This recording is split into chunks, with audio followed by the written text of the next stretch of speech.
ভজনায় দেৱ কৃষ্ণে উত্তম ৰহস্য কৰু প্ৰকাশ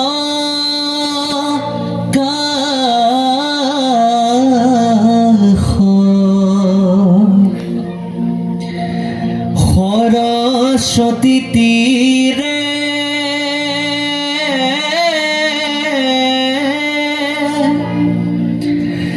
ঋষি নিৰন্তৰে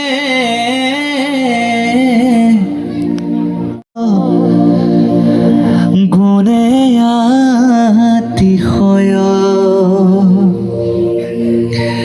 ভজনীয়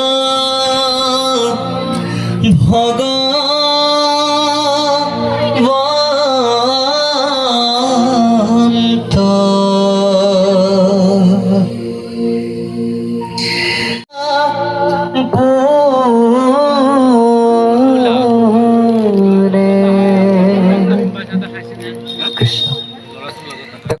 পূব শুৱালকুছি চন্দ্ৰপুৰত দুদিনীয়াকৈ অনুষ্ঠিত কৰা ভাগৱত পাঠ অনুষ্ঠানত আজি অংশগ্ৰহণ কৰিলোঁ আৰু আজি ইয়াত সকলো ভক্তৰ লগত একেলগে ভাগৱত যি পাঠ অনুষ্ঠান সেই পাঠ অনুষ্ঠানৰ জৰিয়তে কিছু মাৰ্গদৰ্শন গ্ৰহণ কৰিলোঁ। আমাৰ সকলোৰে শ্ৰদ্ধাৰ মৰমৰ অতি কম বয়সীয় প্ৰিয় দৰ্শন ডেকাৰ ভাগৱত পাঠ অনুষ্ঠান শুনি অতি মোহিত হৈছোঁ।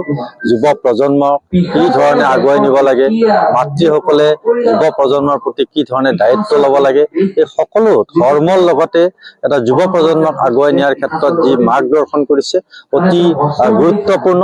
কাৰণ ধৰ্মই মানুহক শান্তি দিয়ে আৰু শান্তিহে সমাজত মানুহক প্ৰগতিৰ দিশত আগুৱাই নিয়ে। আজি এই ভাগৱত পাঠ অনুষ্ঠানৰ জৰিয়তে এই অঞ্চলৰ নতুন প্ৰজন্মক সুন্দৰ এটা ভৱিষ্যতৰ দিশত আগুৱাই নিয়াৰ কাৰণে ধৰ্ম আৰু শিক্ষা গ্ৰহণ দুটা যে মূল বিষয়, এই মূল বিষয়টোকে সুন্দৰভাৱে উপস্থাপন কৰিছে।